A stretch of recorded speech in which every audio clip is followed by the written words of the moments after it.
Olá, amigos e amigas online. Aula de número 5, uma aula adicional para fecharmos o nosso ponto, Lei de Responsabilidade Fiscal. E agora a questão é a de número 13 na tela. O nosso concurso e a questão. 13. Consoante Lei Complementar número 101/2000, que é a Lei de Responsabilidade Fiscal, os critérios e forma de limitação de empenho a ser efetivada na hipótese da realização da receita não comportar o cumprimento das metas de resultado primário ou nominal, constarão da lei. Gente, mais uma questão que trata da limitação de empenho. E você terá que saber os principais pontos que motivam tal fato, a limitação de empenho. Se verificado, olha como está no artigo 9º, se verificado ao final de um bimestre que a receita não se comportará, não está sendo arrecadada com base naquilo que foi prevista, prejudicando os resultados nominal e primário, o que é que vai acontecer? Bem, limitação de empenho. Quem é que deverá promover a limitação de empenho? Os poderes e o Ministério Público, por ato próprio, nos 30 dias subsequentes. E quem é que vai definir a forma de limitação de empenho? Olha a lógica, a limitação de empenho ela vai afetar a execução da despesa. E executar a despesa é lei orçamentária anual. E quem orienta a lei orçamentária anual é a LDO. Então lembrem-se disso, quem vai definir a forma de limitação de empenho é a Lei de Diretrizes Orçamentárias, conforme consta no artigo 9º da Lei de Responsabilidade Fiscal e também no artigo 4º da LRF, que faz menção às características da LDO, segundo a LRF, como eu já expliquei. Então, voltem agora para a questão. Respondendo, letra A. Constarão da Lei de Diretrizes Orçamentárias. 14. No curso da execução orçamentária, quando a receita bimestral comporta-se abaixo do previsto na lei de orçamento, obrigatoriamente a Fazenda Pública. Olha só o que a banca colocou, obrigatoriamente. E o que está acontecendo? Quando a receita bimestral, não é, comporta-se abaixo do previsto obrigatoriamente. Letra A. Limitará o empenho e a movimentação financeira por poder estatal, desde que o declínio comprometa as metas fiscais propostas na LDO. Exatamente. Mas, gente, olha, obrigatoriamente essa limitação ela vai acontecer, aqui é o fundamental, ó, desde que o declínio comprometa as metas fiscais propostas onde, acabamos de ver, na Lei de Diretrizes Orçamentárias. Moral da história, não é qualquer queda na arrecadação, como eu já expliquei, que irá motivar a limitação de empenho, somente se essa queda ela provocar o quê? Uma quebra das metas que foram pré-estabelecidas no anexo de metas fiscais. Não é qualquer quedinha. A banca, qualquer queda na arrecadação poderá provocar limitação de empenho? Errado. Não é qualquer queda, somente se essa queda venha prejudicar os resultados nominal e primário previstos no anexo de metas fiscais. E esse anexo está na Lei de Diretrizes Orçamentárias. Por isso que eu marquei como correta. Voltem para analisarmos as outras. Letra B. Enviará projeto de lei a fim de que o Parlamento autorize o contingenciamento de dotações orçamentárias. Nada a ver, né, gente? Letra C. Limitará o empenho e a movimentação financeira. Começou bem. Mesmo que a queda de receita não esteja a comprometer as metas fiscais anteriormente propostas. Opa! Mesmo que a queda de receita não esteja a comprometer as metas fiscais anteriormente propostas. Isso aqui, ó, invalidou a alternativa. Tem que comprometer. Letra D. Fará inversão na ordem cronológica de pagamentos, viagem da banca, né? Para ver se alguém cai. Letra E. Cortará despesas de pessoal para quê? Até o fim do exercício financeiro, se alcança o equilíbrio entre receitas e despesas. A limitação de empenho não exige o corte de despesa nenhuma. Pelo contrário, ela proíbe a despesa, mas não manda cortar o que já aconteceu. Letra A, gabarito. Agora vamos começar a trabalhar um pouco o artigo 11 da lei. Constituem requisitos essenciais da responsabilidade na gestão fiscal a instituição, previsão e efetiva arrecadação de todos os tributos da competência constitucional do ente da federação. Gente, esse artigo citado aí, que vocês estão vendo, o artigo 11, ele representa um dos principais requisitos na responsabilidade da gestão fiscal, ao ponto em que ele determina a instituição, previsão e efetiva arrecadação de todos os tributos de competência constitucional. Estou marcando isso porque a banca pode trocar por impostos, por federal, invalidando a questão. Então, instituir, prever e efetivamente arrecadar todos os tributos de competência constitucional do ente da federação.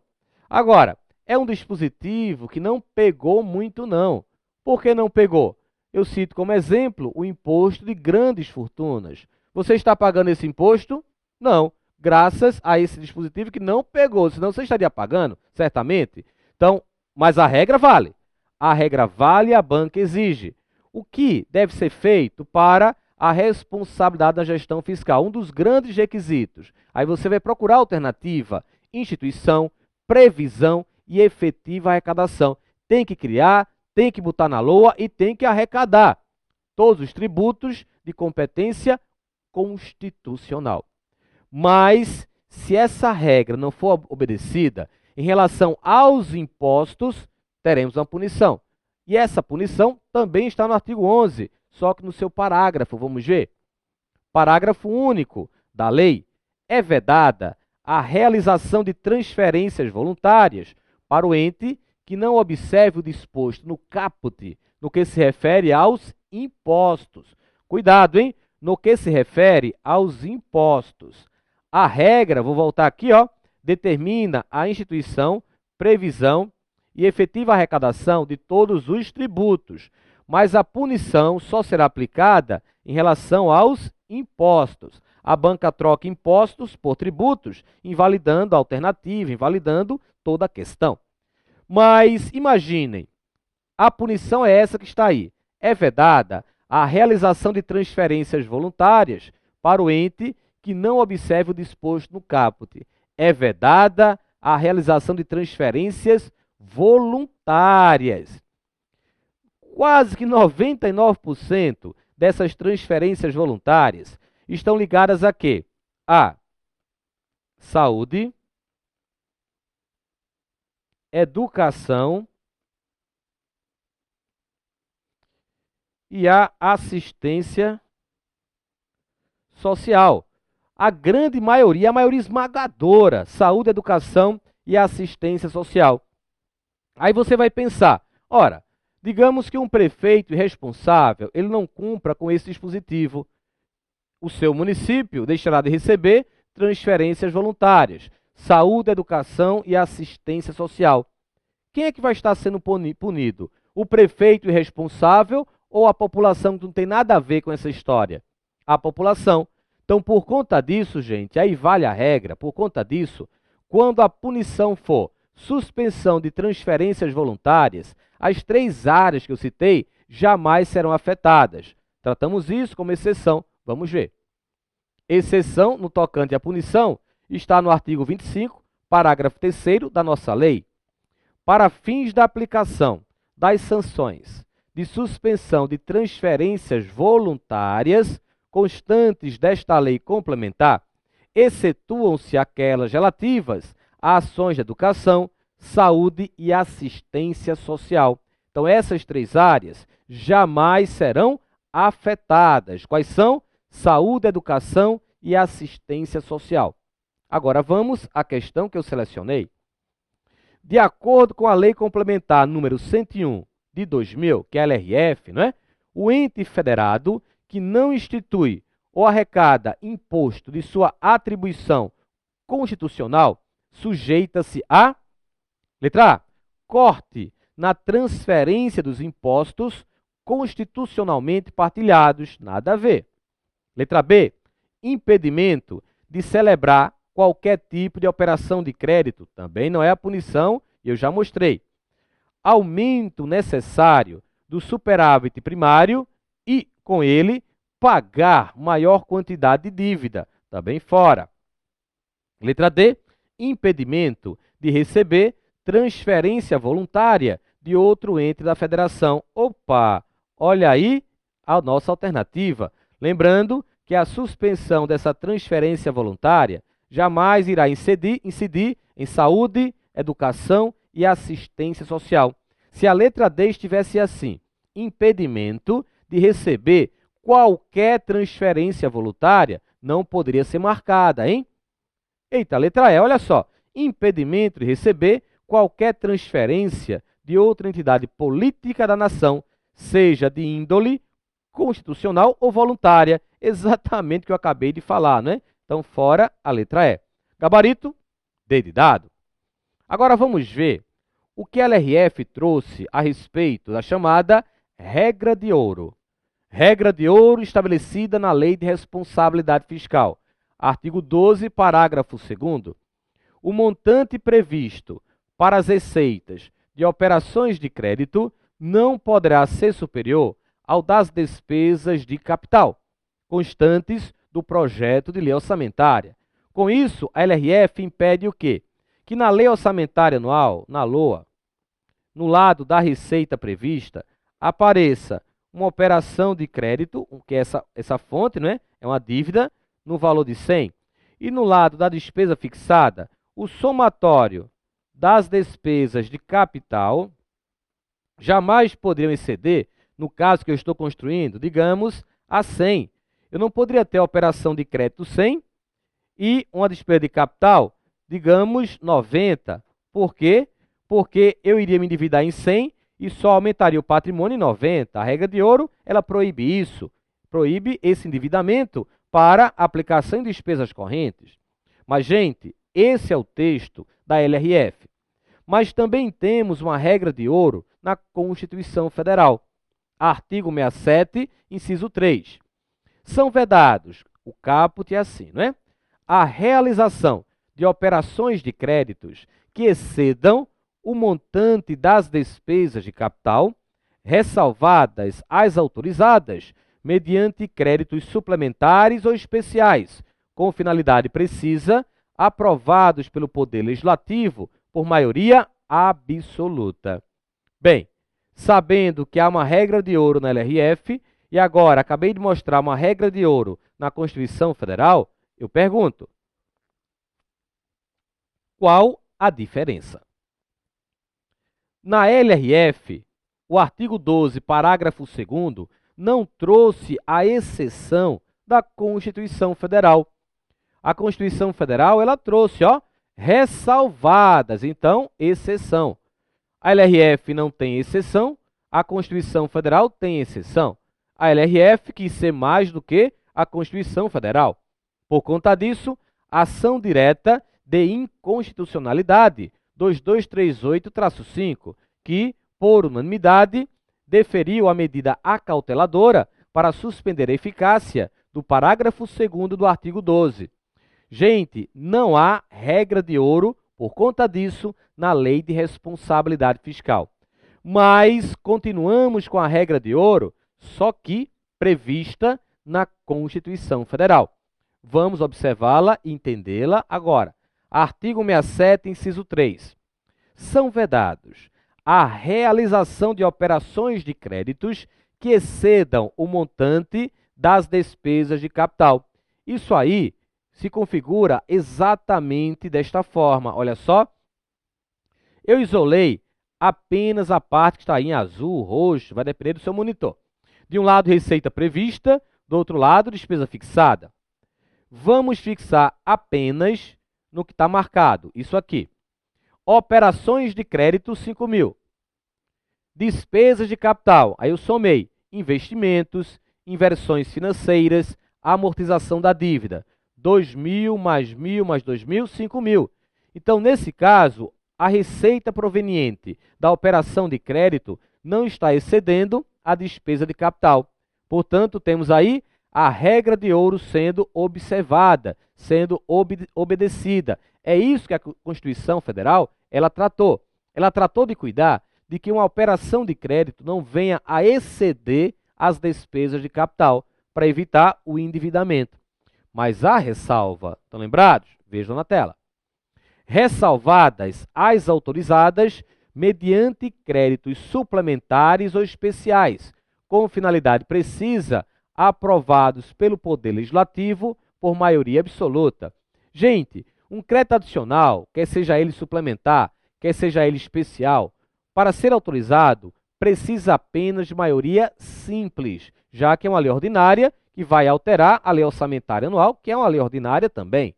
Mas, para se quebrar a regra de ouro, essa autorização terá que ser dada através de uma lei complementar. Como é que isso funciona? Voltem. Então, aqui temos parte da lei orçamentária, para que você possa fixar melhor. Vamos supor que durante o ano houve a necessidade de se realizar o reforço da dotação material de consumo. Se eu quero reforçar, vou abrir um crédito adicional suplementar no valor de 1.000. E a fonte a ser utilizada será exatamente a operação de crédito no valor de 1.000. A lei orçamentária anual do início do exercício era essa aqui, ó. Durante o exercício, o que acabamos de fazer? Abrimos um crédito adicional suplementar, reforçando a dotação material de consumo. Então, vamos aumentar mais 1.000 em material de consumo. E qual foi a fonte? A fonte foi operações de crédito. Vou aumentar mais 1.000 aqui. Operações de crédito. Ocorrendo isso, você terá dotação de material de consumo 4.000, operações de crédito 6.000. Analisando a regra de ouro, operações de crédito 6.000. Despesas de capital, que são essas aqui, ó, não foram alteradas, 5.000.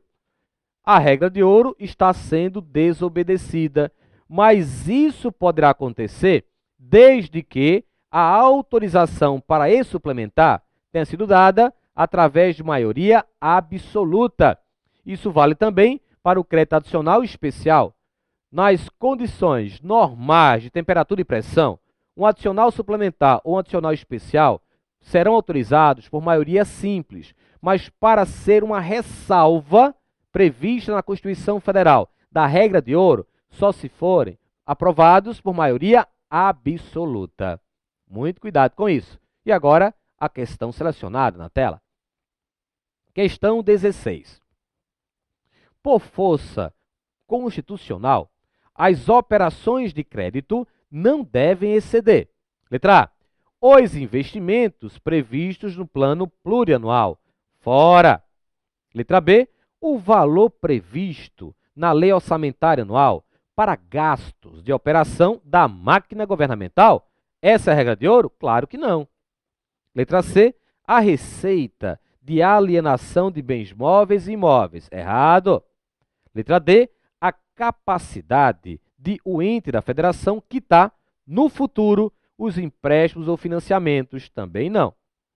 Letra E. Sobre apenas ela, ó.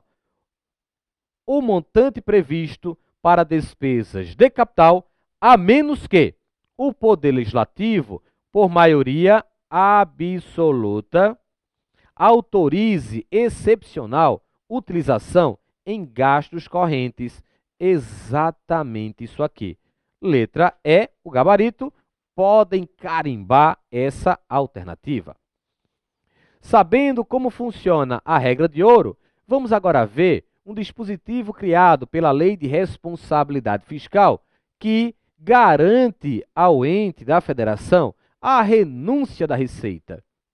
No artigo 11, exigiu que a instituição, previsão e efetiva arrecadação de todos os tributos de competência constitucional do ente da federação.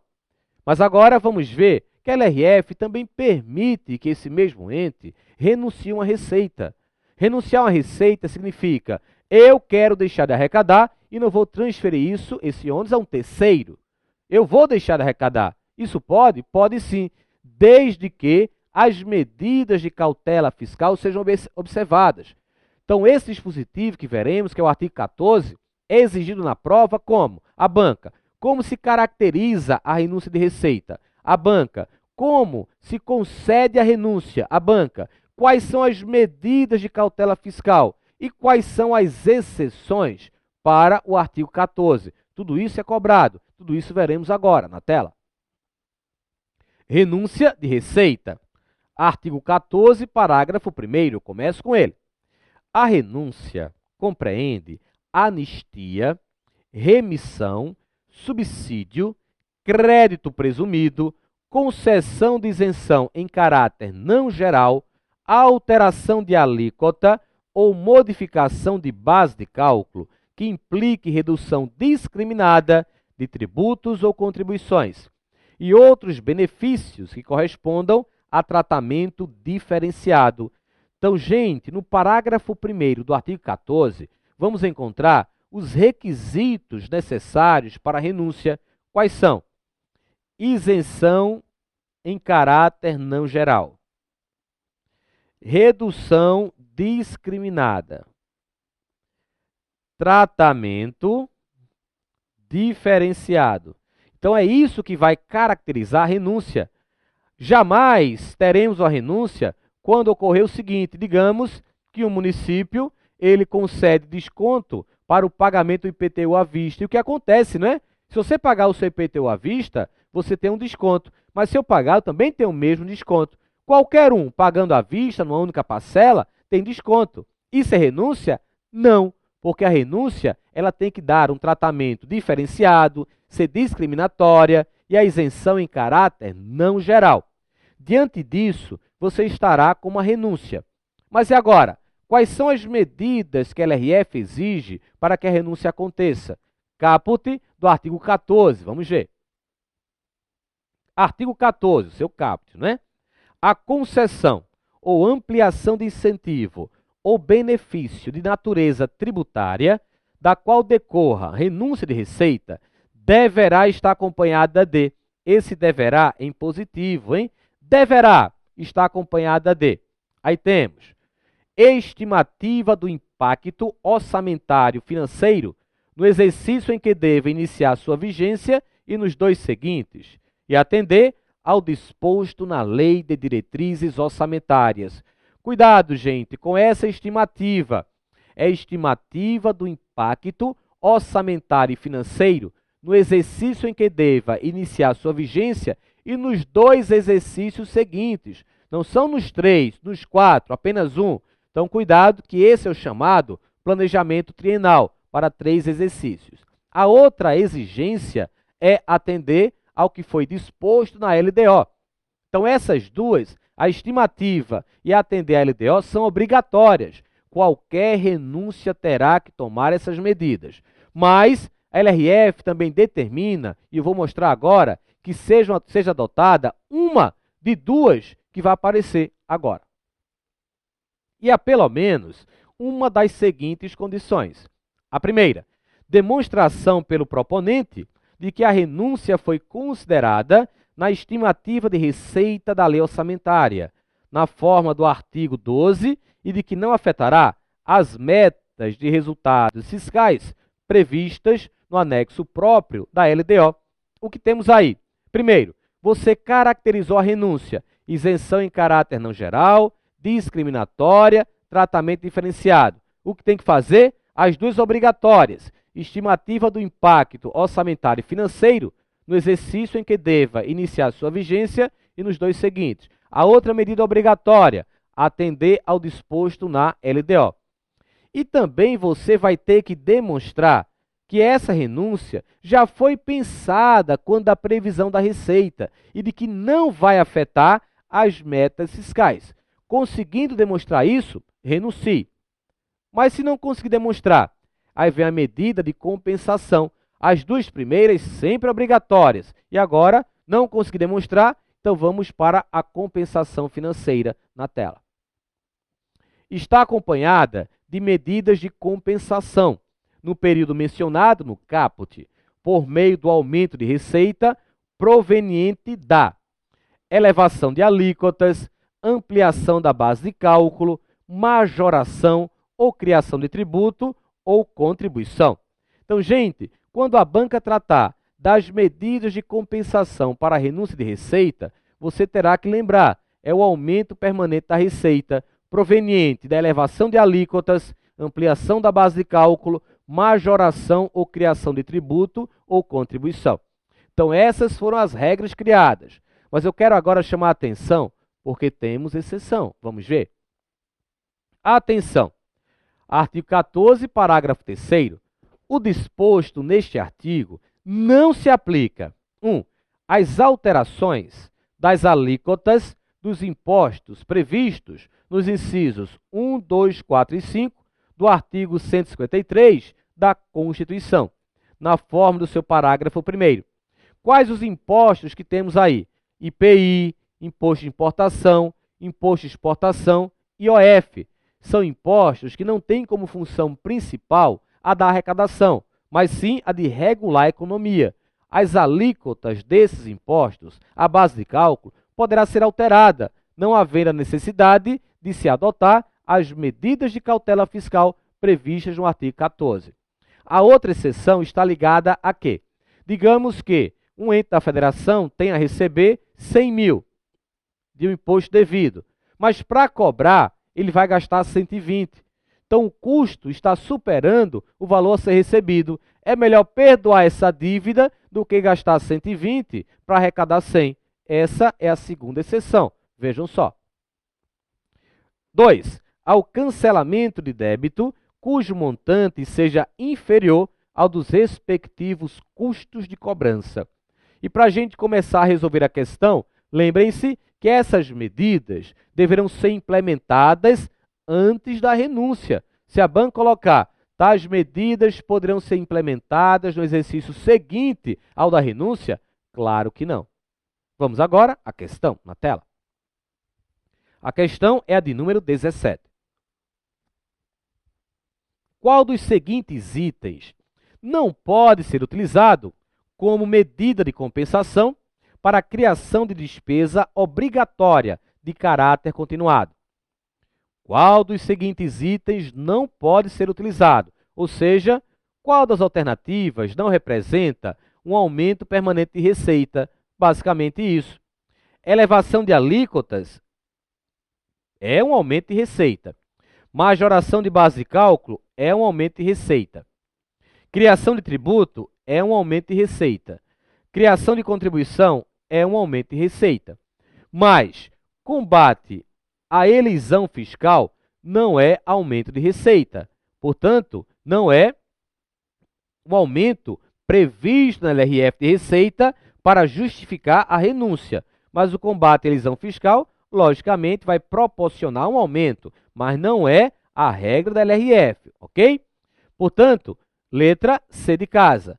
Mas o que é a elisão fiscal? E aproveitando também o que é a evasão fiscal. Vamos ver.